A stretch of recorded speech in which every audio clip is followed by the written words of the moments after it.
माई कैसे चरण धरी हमरन बाटे हाथ, कैसे दुखवा रोई है माई हम चिरई क जाती।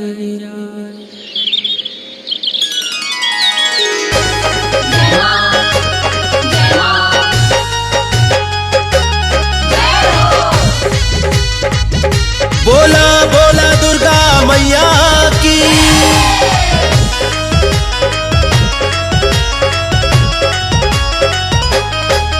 माई माई गोहराई के मोर कहे, विंध्याचल में हो चकोर कहे। माई माई गोहराई के मोर कहे, चौकिया में रोज चकोर कहे।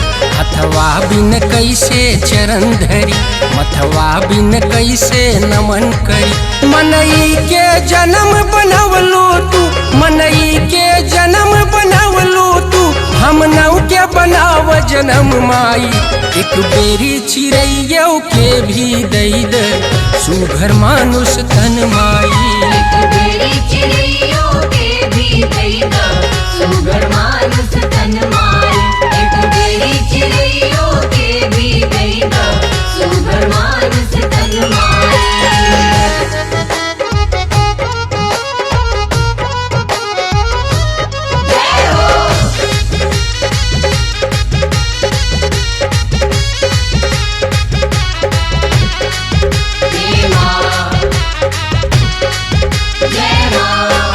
माई हम हन चिड़ई के जात, तोहरे दर्शन के तरसीला।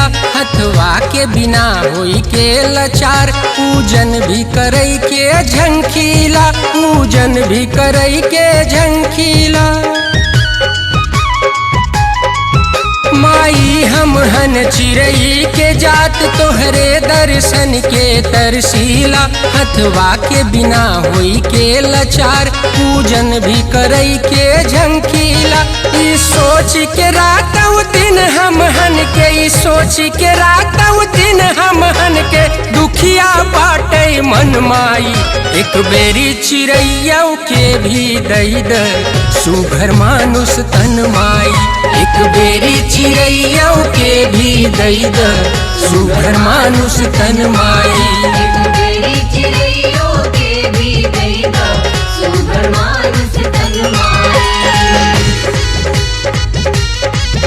बोला शीतला मैया की।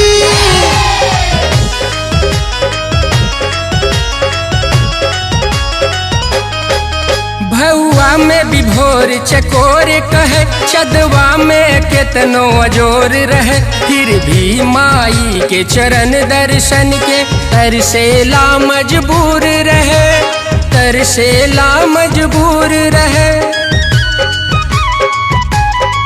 भौआ में विभोर चकोर कहे, चदवा में केतनो अजोर रहे। फिर भी माई के चरण दर्शन के तरसेला मजबूर रहे। अब तनिको मन ना धीर धरे, अब तनिको मन ना धीर धरे, पुरवा हम नौ के सपन माई। एक बेरी चिड़ैया के भी दई दे सुघर मानुष तन माई। एक बेरी चिड़ैया के भी दई दे सुघर मानुष तन माई। एक बेरी चिड़ैया के भी दई दे सुघर मानुष तन माई।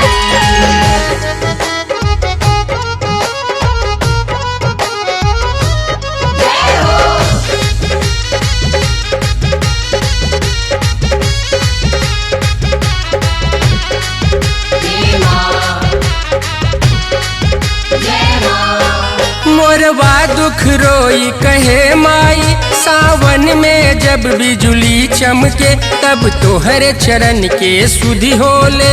दर्शन खातिर मनवा सिंह के, दर्शन खातिर मनवा सिंह के।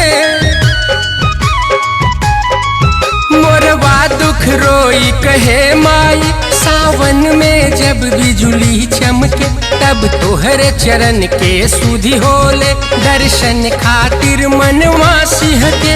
जगमग आशीष हमन दई के, जगमग आशीष हमन के दई के, दई दे तू दर्शन माई। एक बेरी चिड़ैया के भी दई दे सुघर मानुष तन माई, एक बेरी चिड़ैया के भी दई दे सुघर मानुष तन माई। एक बेरी चिड़ैया के भी दई द सुघर मानुष तन माई।